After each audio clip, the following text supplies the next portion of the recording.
2026 මාර්තු 4 වෙනිදා ශ්‍රී ලංකාවේ දකුණු මුහුදු තීරයට සුපුරුදු පරිදි හිරු පායා ආවත් එදිනා පළුයම ඉන්දියන් සාගරයේ ගැඹුරු දියමේ කිසිවෙකුට නොසිතූ බිහිසුණු රහසක් සැඟවී තිබුණා.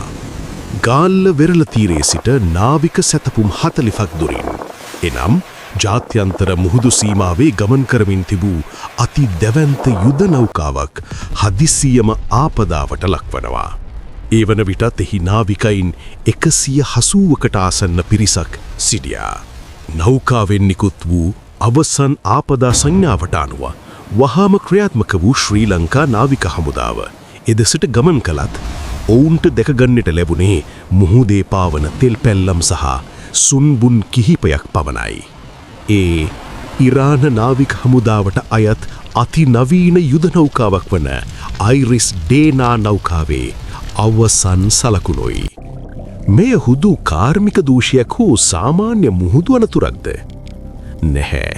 මෙය ලෝක දේශපාලනය උඩුවිටිකුරු කළ බිහිසුණු ප්‍රහාරයක ප්‍රතිඵලයක්. මේ අනතුරු පිටුපස ඇති කතාව ඊටත් වඩා භයානකයි. මෙය සතුරු නෞකාවක් ඉලක්ක කරගෙන සබ්මරීනයක් මගින් ටෝපීඩෝ ප්‍රහාරයක් එල්ල කර ගිල්වා නැමූ දෙවන ලෝක යුද්ධයෙන් පසු වාර්තා වූ ප්‍රථම අවස්ථාව ලෙස යුද ඉතිහාසයට එක්වනවා.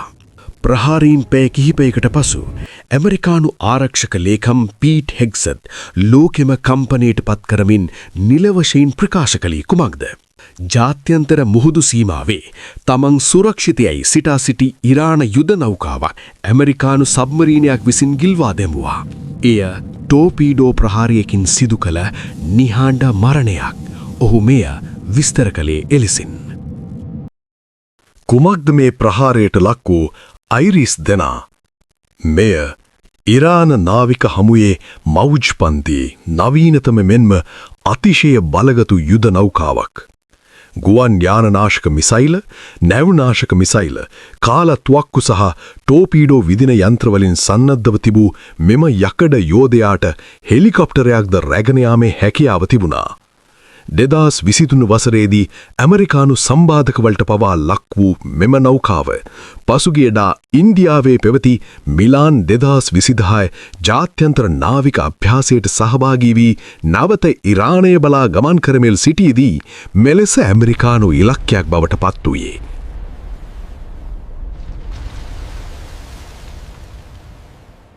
අලුයම 5/8ද 8ට පමණ ලැබුණු ආපදා සංජාවත් සමග ශ්‍රී ලංකාවට පැවරුණේ අතිශය බරපතල වගකීමක්. ජාත්‍යන්තර සමුද්‍රීය සෝදිසි කිරීම සහ මුදා ගැනීමේ සම්මුතියට අනුව ශ්‍රී ලංකා විදේශ කටයුතු අමාත්‍ය විජිත හේරත් මහතාගේ සහ ආරක්ෂක අංශවල මඟ පැන්වීම යටතේ නාවික හමුදාව සහ ගුවන් හමුදාව වහාම ක්‍රියාත්මක වුණා.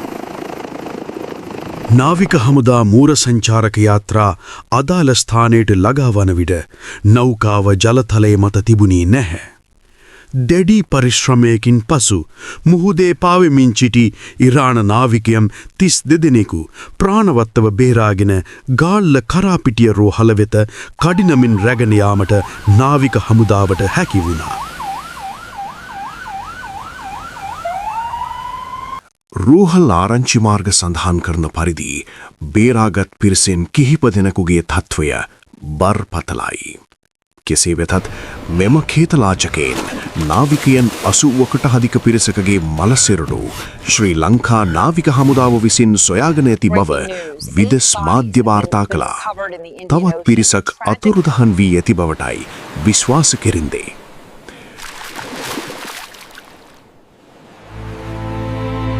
මෙම ප්‍රහාරය හුදකල සිදුවීමක් නොවෙයි.